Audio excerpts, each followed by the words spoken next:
The heavy wooden door slams shut with the finality of a coffin lid. You stand in the candle-lit chamber, your wedding dress pooled around your feet like spilled blood, and realize with crystalline clarity that your life as you knew it has ended. The rowdy crowd that escorted you here, laughing, jeering, offering crude advice, has finally withdrawn, leaving you alone with a stranger who now owns you more completely than he owns his livestock. You are 13 years old. Your husband is 47. Welcome to medieval marriage, where your wedding night isn't a celebration of love, but a public verification that property has successfully changed hands. The bloodied sheets hanging from the window tomorrow morning won't just prove your virginity, they'll serve as a receipt for a completed transaction. The bedding ceremony you've just endured wasn't cruelty. It was commerce. The witnesses weren't there to humiliate you, they were there to ensure the contract couldn't be voided later. Medieval marriage wasn't about two people choosing each other, it was about two families exchanging assets, and you were the most valuable asset your family possessed. Your husband approaches with the mechanical efficiency of a farmer preparing to milk a cow. There's no romance, no gentleness, no consideration for your terror. Medieval marriage manuals written by men for men explicitly advised husbands to break in their young wives immediately and thoroughly. Resistance was expected and needed to be crushed. The legal doctrine of coverture has just taken effect. You no longer exist as an individual person in the eyes of the law. Your identity has been covered by your husband's legal personality. You cannot own property, sign contracts, or make any legal decisions. You are not a person, you are a possession. The physical trauma of your wedding night is only the beginning. Your body, still developing, has just been violated in ways that will leave lasting damage. Medieval physicians understood nothing about female anatomy or the importance of preparation and consent. You were simply expected to endure, to submit, to transform from child to breeding vessel in a single night. But the psychological trauma runs deeper than the physical. You've just learned that your thoughts, feelings, and desires are completely irrelevant to your existence. Your purpose is to produce heirs, manage his household, and provide sexual services on demand. Everything else about you, your intelligence, your dreams, your fundamental humanity, has been declared worthless. By morning, you'll wake to a world where you have no rights, no protection, and no escape. And this is just day one. You wake before dawn to the sound of your husband dressing for his daily activities. Your body screams with pain from the night before, but there's no time for recovery, no acknowledgement of your suffering. Medieval wives were expected to be ready for their duties immediately, regardless of their physical or emotional state. The household steward appears at your door with a list of your new responsibilities. You must oversee the kitchen, manage the servants, receive guests, and ensure the smooth operation of a complex domestic economy. You're 13 years old, but you're now responsible for the daily management of what amounts to a small business enterprise. Your husband outlines your new rules with the casual authority of someone explaining basic facts to a child. You will not leave the manor without his explicit permission. You will not speak to men without his supervision. You will not refuse his sexual advances under any circumstances. You will not make any decisions regarding household management without his approval. You will not correspond with your family without his knowledge. The economic reality of your situation becomes clear as servants explain the household hierarchy. You outrank them socially, but they have more practical freedom. They can leave. They can change employers. They can marry for love if they choose. You are trapped in a golden cage, with more privileges than a peasant, but less freedom than a slave. Your clothing has been changed. Gone are the bright colors and fitted garments of your childhood. You now wear the heavy, concealing robes of a married woman. The wimple covering your hair isn't just fashion, it's a symbol of your new status as property. Your body must be hidden from other men's eyes because it now belongs exclusively to your husband. You attempt to write a letter to your mother, desperately needing someone to understand what's happening to you. The chaplain reviews your letter and explains that it's inappropriate to complain about your husband's treatment.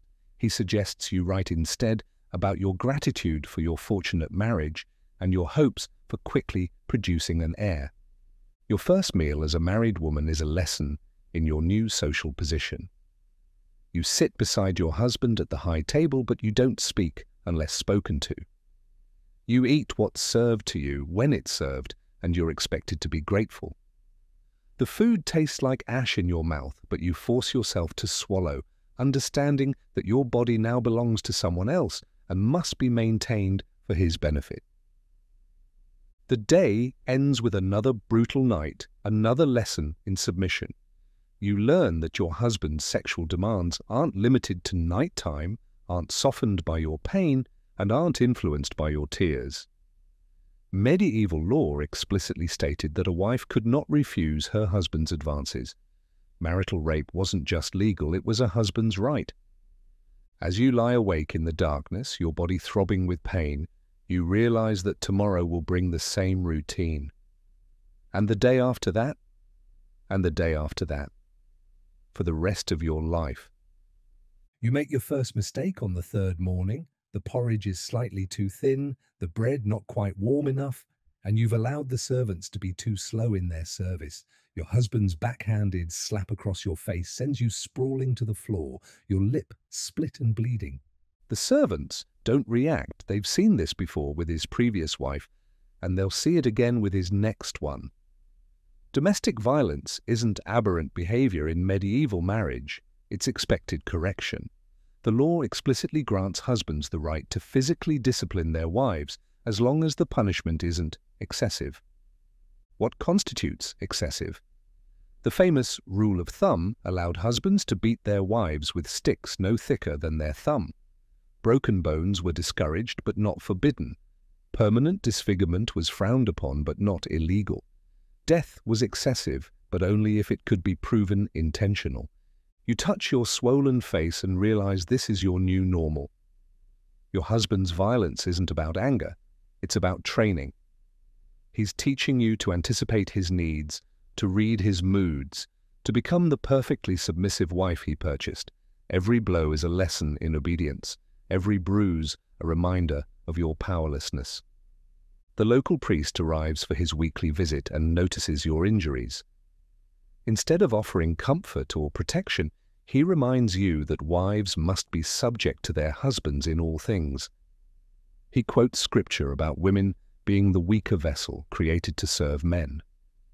Your suffering isn't a problem to be solved, it's evidence of God's natural order.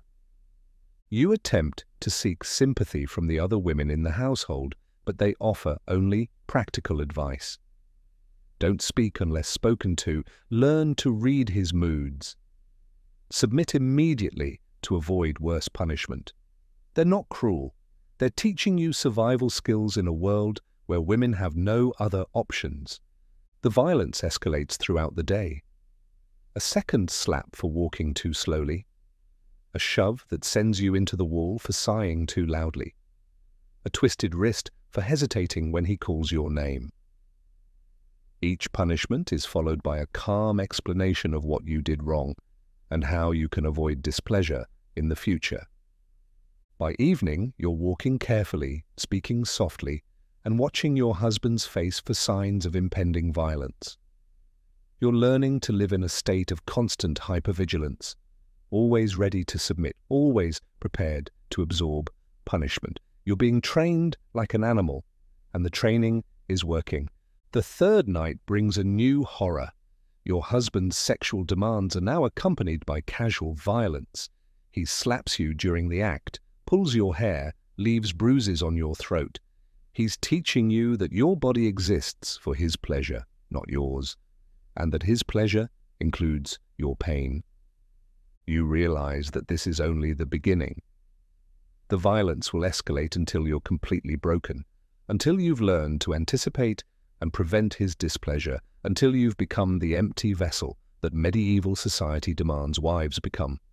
The fourth day brings a visit from the local wise woman, summoned by your husband to examine your body and assess your breeding potential. You're forced to endure an invasive examination while she pokes and prods, evaluating your hips, checking your teeth, and asking detailed questions about your monthly courses. Your husband discusses your fertility with the same tone he might use to evaluate a broodmare. The wise woman explains that young wives should conceive within the first month of marriage, and that failure to do so might indicate problems with your womb or your spiritual state. The pressure to become pregnant immediately is crushing and inescapable. Medieval understanding of reproduction was primitive and dangerous. They believed that women were merely vessels for men's seed, contributing nothing to the creation of children except a place for the baby to grow. Your value was measured entirely by your ability to produce living male heirs, preferably multiple ones to ensure the family line. The wise woman leaves behind a collection of herbs and charms designed to increase fertility. You're instructed to drink bitter teas, wear amulets made from animal bones, and perform rituals that seem more like torture than medicine. Your body is now a battlefield where medieval superstition wages war against basic biology. Your husband's sexual demands intensify with the goal of impregnation. He summons you multiple times throughout the day, explaining that frequent coupling will increase the chances of conception. Your body becomes a machine for producing heirs, operated without regard for your comfort or health. The other women in the household share stories of pregnancy and childbirth that fill you with terror.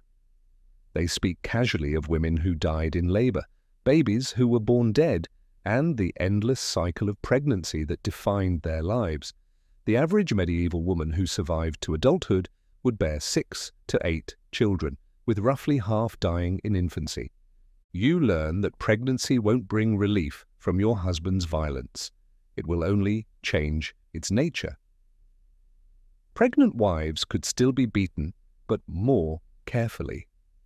They could still be forced into sexual service, but with different positions. Your body will never be your own, even when it's growing his children. The medical care available to pregnant women was dangerous and primitive. Midwives relied on superstition and folk remedies. Physicians were forbidden to examine women's bodies directly. The mortality rate for women in childbirth was staggering. Estimates suggest that 10 to 20% of medieval women died from complications related to pregnancy and birth. By evening, you're forced to endure another examination, this time by your husband himself, checking for signs of pregnancy. Your body is prodded and evaluated like livestock, and you understand that this will be your reality until you're too old to conceive. The fourth night brings dreams of death in childbirth, of babies who never draw breath, of your own body failing under the strain of constant pregnancy.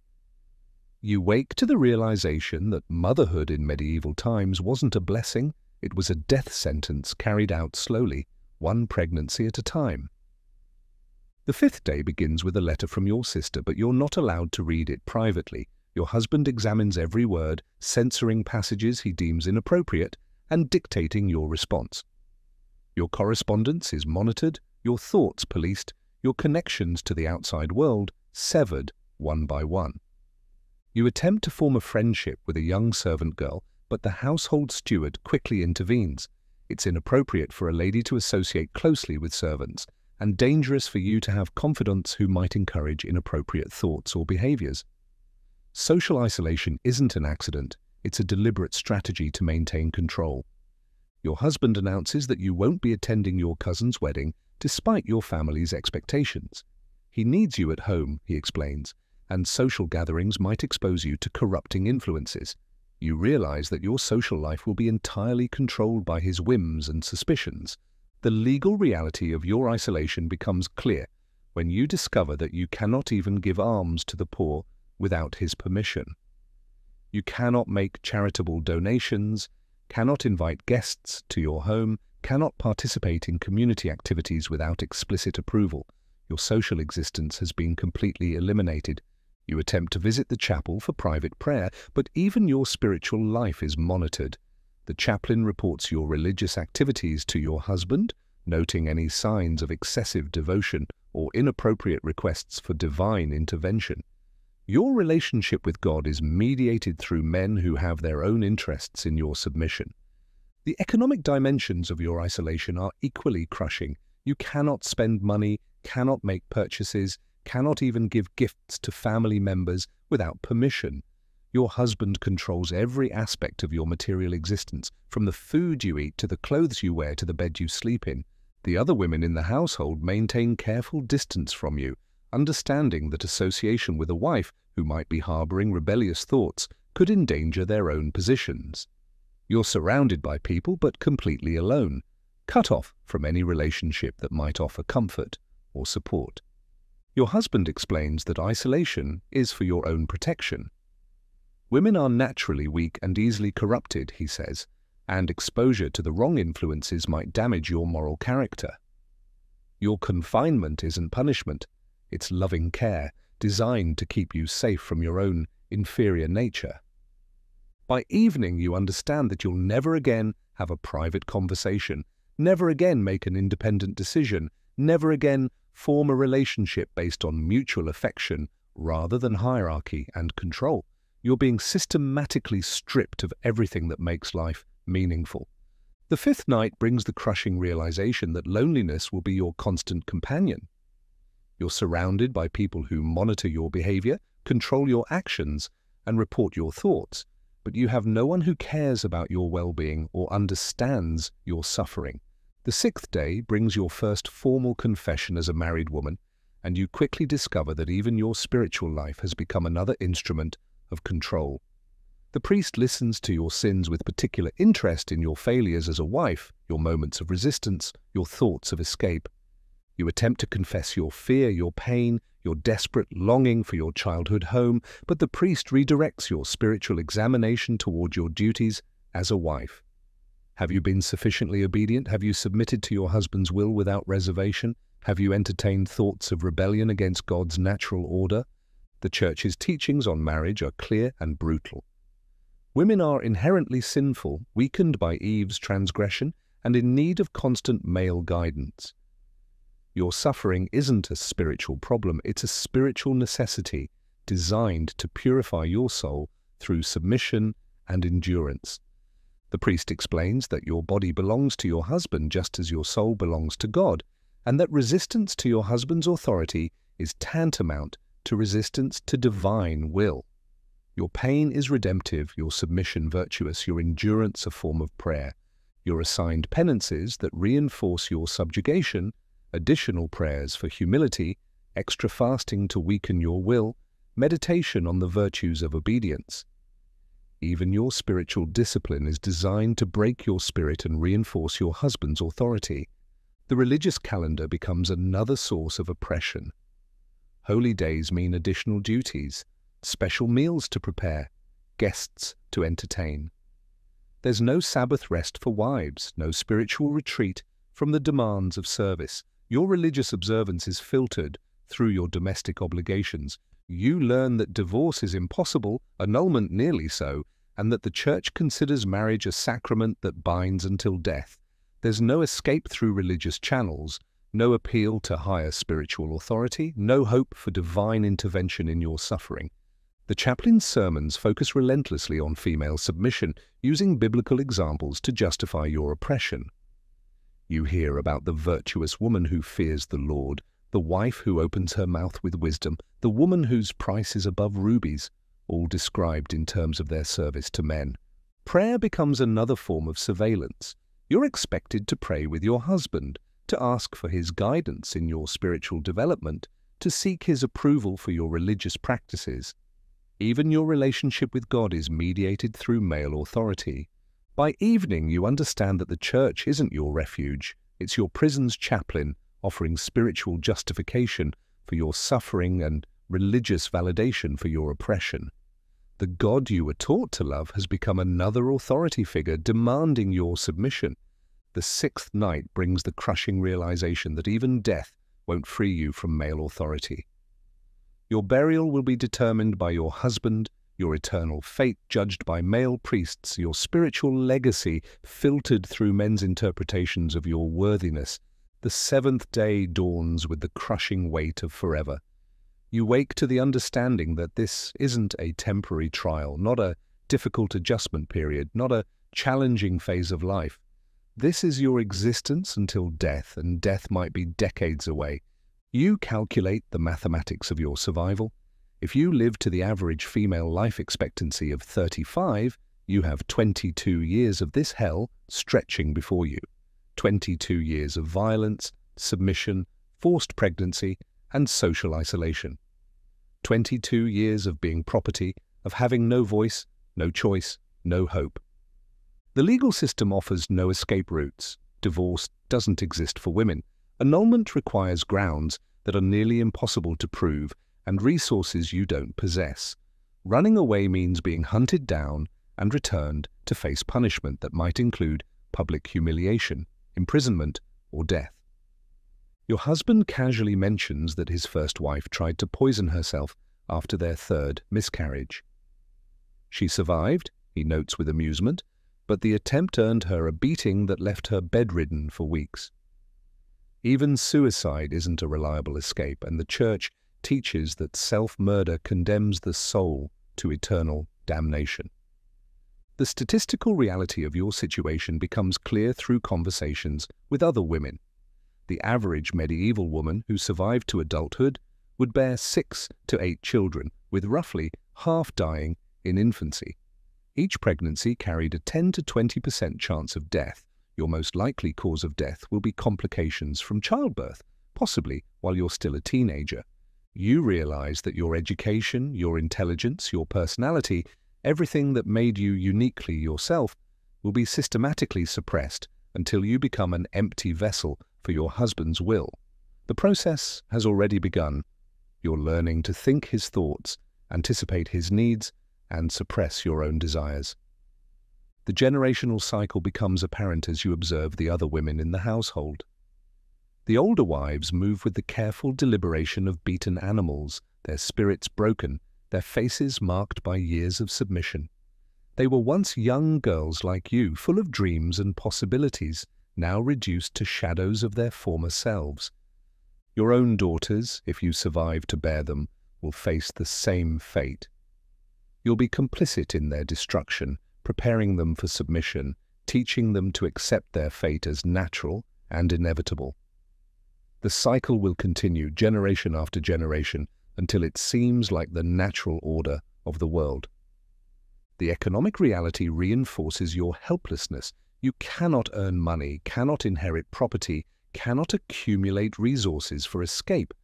Your survival depends entirely on your husband's goodwill, and that goodwill depends on your complete submission to his authority. By evening, you understand why you wouldn't last 7 days in a medieval marriage, not because you lack courage or strength, but because the system was designed to break even the strongest spirits. It was a machine for destroying individual identity and replacing it with absolute submission. The 7th night brings the final, crushing realization. This is not a marriage as you understand the term. It's not a partnership, not a union of equals, not even a relationship between two human beings. It's a form of slavery dressed up in religious ceremony and legal contracts, but slavery nonetheless. Why you wouldn't survive. The brutal truth is that you, with your modern expectations of autonomy, dignity, and basic human rights, would be psychologically destroyed by medieval marriage within a week. Not because you're weak, but because you're human, and medieval marriage was designed to dehumanize. Your modern brain, accustomed to making choices, expressing opinions, and controlling your own body, would rebel against the complete powerlessness of medieval wifehood. The cognitive dissonance between your understanding of yourself as a person and your legal status as property would create psychological trauma that few could endure. The physical violence would be unbearable to someone raised in a society that recognizes domestic abuse as criminal. Your body, accustomed to medical care, adequate nutrition, and protection from harm, would struggle to adapt to the constant threat of violence and the primitive medical understanding of the time. The social isolation would destroy your mental health. Humans are social creatures, and the systematic severing of all meaningful relationships would create a loneliness so profound that it would threaten your sanity. The lack of emotional support, intellectual stimulation, and simple human connection would be devastating. The sexual violence would be particularly traumatic for someone raised with concepts of consent and bodily autonomy. The legal requirement to submit to unwanted sexual advances, combined with the physical pain and emotional degradation, would create trauma that would worsen with each passing day. The religious oppression would be crushing for someone accustomed to spiritual freedom. Having your deepest beliefs used as weapons against you, having your relationship with the divine filtered through your oppressors, would destroy the spiritual resources that might otherwise provide comfort. The economic helplessness would be terrifying for someone raised with the expectation of independence. The inability to earn money, make purchases, or control any aspect of your material existence would create a vulnerability that would be psychologically devastating. But perhaps most crushing of all would be the realization that this is permanent. Modern people are accustomed to the idea that bad situations can be changed, that problems can be solved, that escape is possible. Medieval wives had no such hope. They lived and died in the same system, with no possibility of change or escape. The women who survived medieval marriage did so not because they were stronger than you, but because they were trained from birth to expect nothing more. They were raised in a society that taught them their suffering was natural, their submission virtuous, their powerlessness inevitable. They survived by learning to find meaning in service, purpose in submission, and identity in their oppression. You, raised with different expectations, would find such adaptation impossible. Your modern understanding of human dignity, individual rights, and personal autonomy would make medieval marriage not just unpleasant but psychologically annihilating. The courage of medieval women lay not in their ability to endure what you could not, but in their ability to maintain some spark of humanity in a system designed to extinguish it. In the quiet moments between beatings, in the gentle songs sung to dying children, in the small acts of kindness shared between women, they preserved something essential about what it means to be human. Their stories remind us that the rights and freedoms we take for granted are not natural or inevitable, but hard-won victories in a long struggle for human dignity. Every woman who fought for suffrage, every activist who demanded legal equality, every person who refused to accept that biology determines destiny was fighting against the medieval system that reduced half of humanity to property. The question is not whether you could survive medieval marriage. You couldn't. The question is whether you'll honor the memory of those who did by protecting the rights and freedoms their suffering helped create, and by ensuring that no future generation of women faces such systematic dehumanization. Medieval marriage was not an unfortunate accident of history, but a deliberate system of oppression that survived because it served the interests of those with power. It ended not because men became more enlightened, but because women and their allies fought for centuries to destroy it. The echoes of that system persist in subtle forms today, and the price of freedom is eternal vigilance against those who would reduce any human being to property, any relationship to domination, any marriage to a transaction that benefits one party at the expense of another's humanity. You wouldn't survive 7 days in a medieval marriage because you were raised to be human, not property. Honor that gift by ensuring that no one else ever has to.